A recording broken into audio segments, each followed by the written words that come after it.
Welcome to the History of English podcast, a podcast about the history of the English language. In the last episode, we began to look at some of the specific words used by the original Indo-Europeans, many of which are still found in various forms in modern English. In this episode, I want to continue looking at some of the original Indo-European words. Many of the words in this episode relate to the society and culture of the Indo-Europeans. So these words will begin to reveal more about who these people were. Remember that as linguists began to reconstruct these words, they were not really sure who these people were. They had some guesses and made certain assumptions, but they didn't really know when or where these people lived. So the language helps to narrow the range of possibilities. In the last episode, I pointed out a few clues, like the existence of honeybees and beech trees. And we'll look at all of these clues in an upcoming episode of the podcast. But for now, let's look at some more words which the Indo-Europeans used to learn a bit more about these ancient people. Let's start with some of the kinship and family terms. The Indo-European language contained the original version of the words father and mother. We've talked about the word father quite a few times in this podcast. Remember that the word in Latin was pater, and the word in Old English was vader. Both words originated in the original Indo-European language, as did the word for mother. We also find the original version of the words brother and sister, which were pronounced something like brater and zuster. So these words haven't changed very much in modern English. And speaking of brother and sister, we also find the root of the word sibling. The original Indo-European root produced the Old English word sib, meaning kinsman in a more generic sense. And the Old English word sib later produced sibling in modern English, meaning a brother or sister specifically. Sib is also the original suffix of the word gossip, which was godsib originally, meaning the offspring of one's godmother or godfather.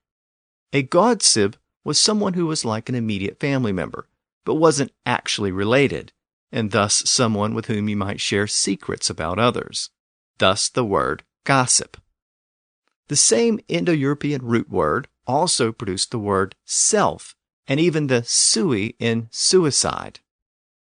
We also find the original version of the word nephew, but in the original Indo-European language, the term was nepot, and it meant any male descendant other than a son.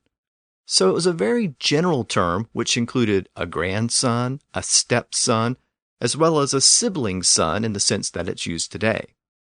And it continued to be used in this general sense in both Old English and Middle English before the English word nepha died out. As has happened with so many modern English words, the modern English word nephew comes from the same original Indo-European word, but it comes in through French and ultimately through Latin.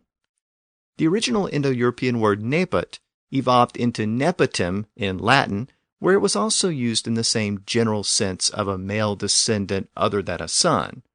And it's from this same Latin word used in this general sense that we get the modern English word nepotism. But the word found its way into French and eventually into English after the Norman invasion in a male and female form. The male form eventually becoming anglicized as nephew, and the female form came from French as niece in almost the same form which we have today. But again, both niece and nephew were used in a more general sense in Middle English. Niece could refer to a granddaughter, and nephew could refer to a grandson. It wasn't until the 1600s that the terms became restricted to their current meanings as a sibling's daughter or son. But also note one other somewhat subtle point. The words niece and nephew come from an original Indo-European word meaning a male descendant. There's no reconstructed Indo-European word for a female descendant in this same sense. And in fact, linguists have noted this fact about the original Indo-European language. There are lots of roots for male kin terms, but much fewer for female terms. In the same sense that there was a word which meant male descendants other than a son, there was also a word which meant adult male relatives or ancestors other than a father. This word could refer to a grandfather or an uncle or other adult male relative. This word has been reconstructed as something like awo. This original word found its way into both the Germanic languages and Latin, and very early on, its meaning came to be limited to a parent's brother in both language families. The Old English version of the word has died out, but the Latin version was borrowed into English from French after the Norman invasion as uncle, which eventually became the word uncle. But again, the term aunt or aunt doesn't have any known Indo-European roots. So we have this phenomenon where terms related to male kin survive in nearly all Indo-European languages. But similar terms for the wife or wife's family are rare, and they're variable in Indo-European languages. This has led linguists and language historians to conclude that Indo-European speakers inherited their possessions, their rights, and their duties from their father's bloodline. And these kinship terms, when viewed in the way they were originally used, they suggest that brides lived with their husband's family after marriage. So, in short, the original Indo-Europeans were probably a patriarchal society where male authority and male bloodlines controlled. So now, let's look at some religious terms. As you may recall from an earlier episode, the Indo-Europeans had a word for God, which was a combination of sky and father. In Sanskrit, it was Dauspita. In Latin, it was Jupiter, which later became Jupiter. In Greek, it was Zeuspater, which was later shortened to just Zeus. So all of these terms were connected and originally meant Sky Father in the original Indo-European language. Historians have concluded from the use of Sky Father that the original Indo-Europeans believed in a male sky god. So now let's turn our attention to the political structure of these people. What kind of political structure did they have? Well, there's a reconstructed Indo-European word which means tribal or clan chieftain. So historians have concluded from this that they were organized into small groups or clans rather than large, more organized kingdoms. In an upcoming episode, we're going to put all these pieces together and try to determine exactly who these original Indo-Europeans were. And based on this evidence, given the time and location where these people would have lived, the archaeological evidence provides more information about these people. As we'll see, the evidence reveals that these people adopted a herding economy based around cattle, sheep, and goats around 5200 BC. And the burial evidence indicates the first appearance of tribal chiefs or village chiefs a short time later based upon burial customs and artifacts which have been uncovered at burial sites. So we start to see a convergence of linguistic evidence and archaeological evidence as we put these pieces together. But again, more on all of this in an upcoming episode. Now, the burial evidence also reveals that a few burials were more lavish than those of the typical tribal chief. This suggests a more prominent leader existed as well. And as we look at the words of the original Indo-Europeans, we find a word which has been reconstructed as rech, which meant to lead or set things straight. This word also apparently referred to another kind of powerful leader or officer other than a tribal chief. And we know this in part because the same original Indo-European word, rech, can be found in lots of words in modern English, as well as other Indo-European languages. It's the root of words like regulate and regulator, which reflect the original meaning of the word in the sense of setting things right, or one who sets things right. And in fact, it's the root of the word right as well. We also find it in the word correct, where it's reflected in the rect part, and again, it's used in the sense of setting things right. So we have regulate, right, and correct. But what's really interesting is the appearance of this same root in many words for kings and other prominent leaders in modern English and other Indo-European languages as well. So for example, in Latin, we have the word rex, which meant king in Latin. And we see that word occasionally in English. We even see it in the word T-Rex for a dinosaur, meaning literally king of the dinosaurs. It's also the root of the word rix, which meant king in Celtic, and Raj, which was king in the Old Indic language in India. It's also the root of the word regal and royal in modern English, both of those terms coming from French and ultimately from Latin. And it's the root of the word Reich in German, as in the Third Reich. So the connection of this root word, meaning to regulate or set things right, with the many words we have for kings or royalty, suggests that there was a prominent leader whose job was to regulate certain matters or set things right. So let's turn our attention to certain terms that the Indo-Europeans had to reflect relationships, specifically relationships between people. So let's break down the Indo-European society a bit more, down to this personal level, to see how Indo-Europeans interacted with each other. In modern English, we have the words donate and give. And in modern usage, we consider these words synonyms. In other words, they mean basically the same thing. Both of these words, give and donate, come from separate Indo-European root words. But here's what's interesting. The Indo-European root for donate produced words meaning to give in most dialects, but it also produced a word meaning to take in the ancient Hittite language. And the Indo-European root for give produced words meaning to give or donate in most dialects, but it led to a word for take in Irish. And there are other examples of this give-take phenomenon in other Indo-European languages. The same root words produced words meaning give in many dialects, but take in other dialects. This suggests that the Indo-European people believed in reciprocal gift-giving. The presentation of a gift required a counter-gift. In other words, the acts of giving and receiving were part of a single process of exchange. So the root word for this process passes on as give in some languages and take in other languages. A similar phenomenon occurs with the guest-host relationship. In modern English, the words guest and host are two distinct roles. The host owns or possesses a certain piece of property, and the guest is the person who's invited or welcomed by the host as a visitor. But interestingly, both of these words, guest and host, derive from the same Indo-European root word, which was gosti. Gosti eventually produced the modern English word guest, and the G became silent in another variation of the word and became host. The fact that guest and host came from the same word suggests a specific set of cultural rules in which guest-host relationships were intertwined. There were mutual obligations of hospitality. As we'll see in an upcoming episode, the original Indo-Europeans were a nomadic people with a culture built around cattle raising as well as sheep, goat, and horse domestication. They were always on the move, looking for new pastures and lands.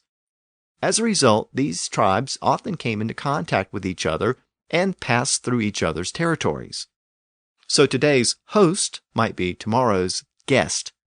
So this word originally had a reciprocal or dual meaning. But the guest was also a stranger, which meant that there was always a degree of uncertainty and possible hostility. That's why the original Indo-European word gosti is also the root of the word hostile in modern English. And we also get the word ghost from this original word, a ghost being a form of a house guest. And we also get the word hospital from this same root word.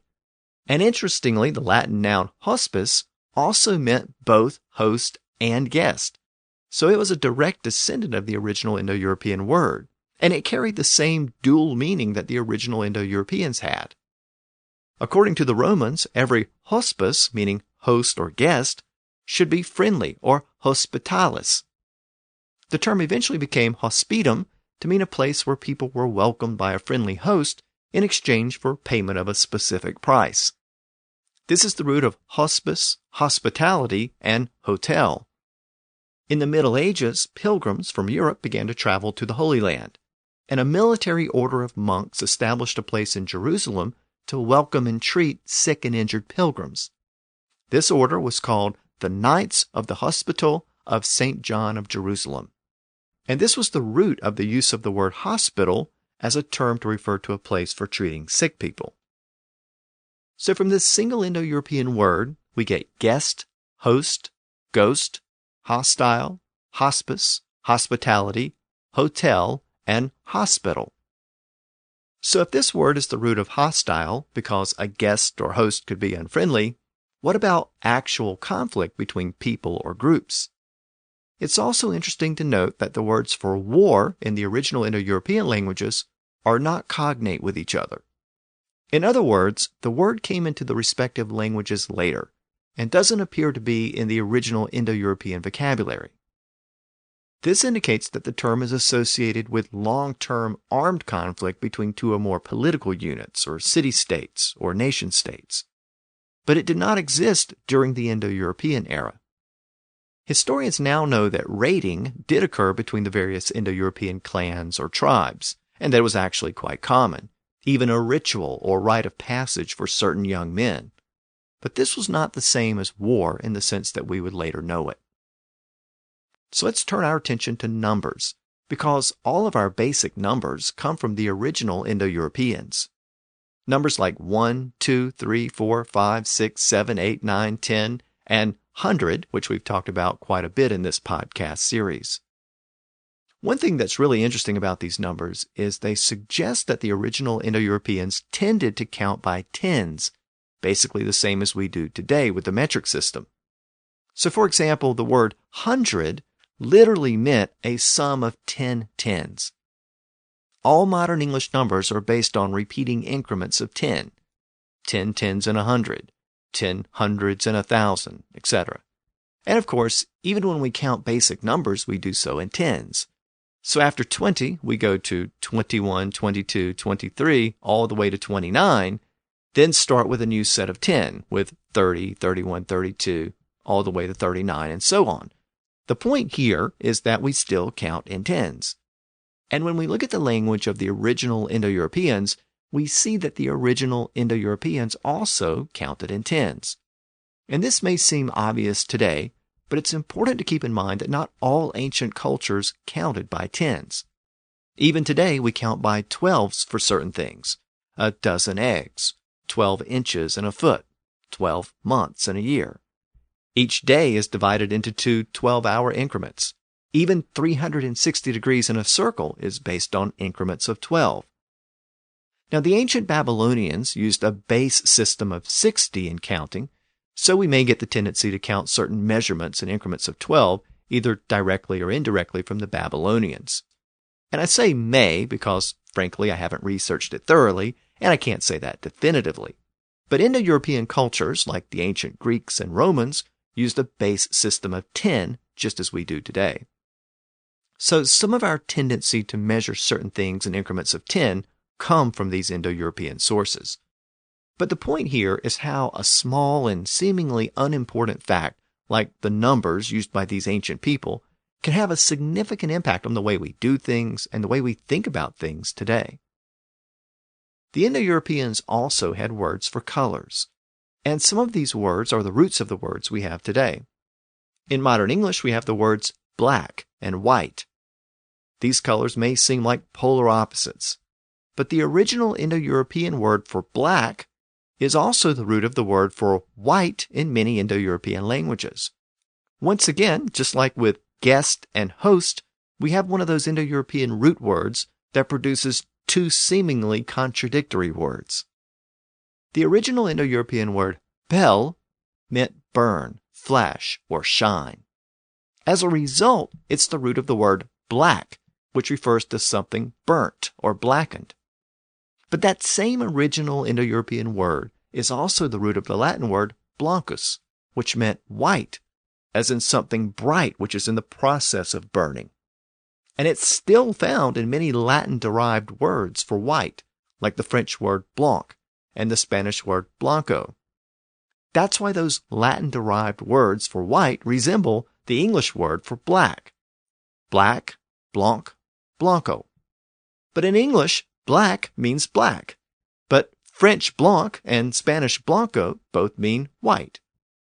The point here is that the French and Spanish versions of the words come from the same original Indo-European root word, but they changed to reflect the brightness produced by a fire that's burning. But English didn't borrow the same word for white. The English word white comes from the Old English word wheat, which comes from Old Germanic. The Old English word derives from a different Indo-European root word, which was quintos, but that word also meant bright in the original Indo-European language. So it was just a different word that the Indo-Europeans had, not the same root that we have for the word black. You might also note the similarity of the word white with the modern English word what. Remember in the Grimm's Law episode, I talked about the origin of the word what. It was originally quot in the original Indo-European language, and it became que in Spanish and que in French. In Old English, the K sound shifted to an H sound under Grimm's Law, and it became what. The H sound at the beginning was dropped over time, and we ended up with the modern English word what. The same thing happened with white. It began as quintos in the original Indo-European language, and the K sound had shifted to an H sound under Grimm's Law in the Germanic languages, and it became quintos. And again, the H sound dropped off at the beginning, and the first two letters, H and W, were shifted to WH to reflect that the W sound was the primary consonant at the beginning. So white, what, when, all of these words went through the same general process. And that's why all of those words begin with a WH spelling, even though the H is basically silent today. The Indo-Europeans also had a root word for the modern English word red, and this root word is found throughout the Indo-European languages. The English word red is cognate with the French word rouge and the Spanish word rojo. It also appears in the modern English word rust, which comes from Old English. Again, all of those words came from the same original Indo-European root word, meaning red. The Indo-Europeans also had a word which was pronounced something like spek, which meant to look. And that word is the ultimate ancestor of the modern English words spectate and spectator, and lots of other words, as we'll see in a second. But I should note that the word look is an Old English word of unknown origin. It's not related to this ancient Indo-European word, even though it has essentially the same meaning in modern English. Like the modern English word look, the ancient Indo-European word spek could mean the act of looking at something, or it could mean how something looked, as in, he looks at the sunset, or he looks very sick. The word spek could also be used both ways. Spek is also the root of the Latin word specere, which is actually the source of the words spectate and spectator, which I mentioned earlier. But it's also the source of words like spectacle, speculate, inspect, aspect, suspect, and conspicuous, all having to do with the way something looks, or an aspect of something which can be observed or discerned. That same Indo-European word spek also produced the words spy and espionage when the French borrowed the terms from the Franks, who were another Germanic tribe who, despite their Germanic origins, are ultimately responsible for the founding of the modern French state. The word spek evolved into early Greek as well. Remember, the Greek language is also an Indo-European language. But the Greeks reversed the P and the K in the original Indo-European root word spek, and they came up with the Greek word scopian, which eventually finds its way into English as scope, as in telescope, microscope, and periscope, again, all having to do with the process of looking at something. The Greek version also found its way into English as the word skeptic, as in to see through something or look at something critically. And it may be harder to see it, but the Greek version of the word also finds its way into certain early religious terms, like Episcopalian and bishop. In these words, the term is being used in its sense as an overseer. Now let's turn to a word which the Indo-Europeans had for man. In fact, the Indo-Europeans had two words for man.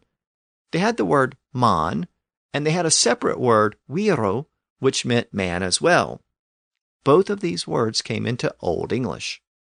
From the Indo-European root word man, Old English also had the word man, but it was used in a much more general sense at the time, meaning a person, as in mankind, like all men are created equal. It could be used in reference to both males and females, men and women, collectively.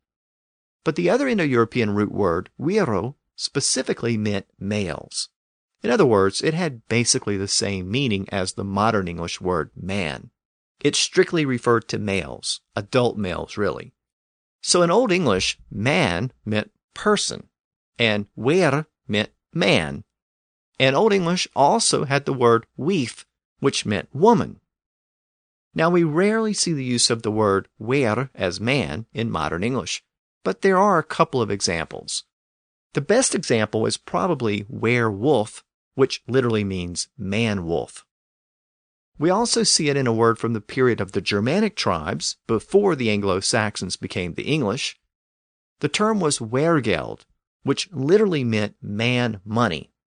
Amongst the Germanic tribes, if a member of one family killed a member of another family, the dispute could be resolved with the payment of money from the murderer's family to the victim's family to compensate for the killing.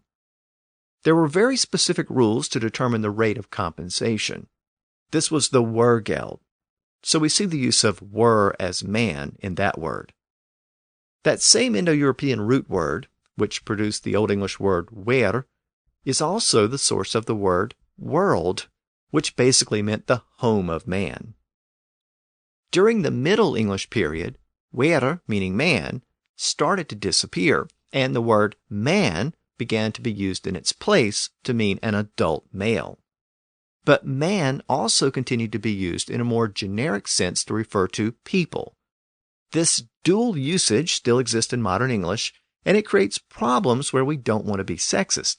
So we often have to modify the word man when it's used in its original sense as persons or humans. So we take a word like mankind, and we have to make a new word to accompany it, like womankind. Or we have to change a word like chairman, which initially used the word man in its generic Old English sense, and we now have to create a more gender-neutral term like chairperson. So this is the challenge we have in a modern society using words that have changed their meaning over time. I mentioned that Old English used wer to refer to a man and weef to refer to a woman. Of course, we still have weef in modern English as the word wife.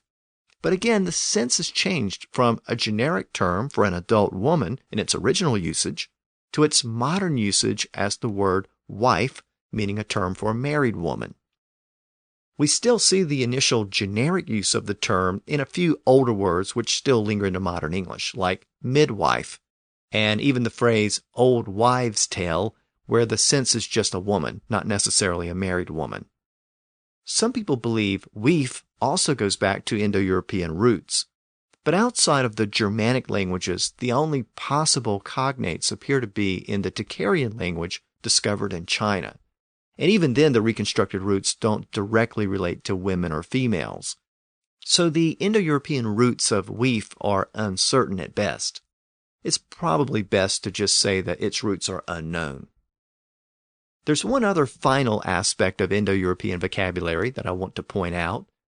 The linguistic evidence suggests that the original Indo-European speaking people practiced epic poetry, a form that used stock phrases, some of which show up in poetry preserved to the present day in works like the Iliad and other ancient texts. These include terms like driving cattle and the phrase undying fame, as well as the stock phrase immortal gods. These stock phrases can be traced back to the original Indo-European language, and they've been used ever since in epic poetry and other writings and texts throughout the Indo-European languages. So that concludes my look at specific Indo-European words, many of which have come down to us in modern English. But just as importantly, these words help to paint a picture of who these original Indo-Europeans were and how they lived. And we're going to put all of these pieces together very shortly to try to determine exactly when and where they lived. And based on archaeological evidence and other historical records, we'll try to identify exactly who these people were. But before we do that, I want to turn away from the vocabulary or words which these Indo-Europeans used, and I want to spend a few minutes on how they used those words, specifically their grammar. Now this may seem a bit boring, but it's actually very important as it helps to introduce some concepts which are essential to understanding Old English. So in the next episode, which may be a short episode, I'm going to look at the original Indo-European grammar. And then we'll put all of the pieces of evidence together to determine exactly who these Indo-Europeans were. So until next time, thanks for listening to the History of English podcast.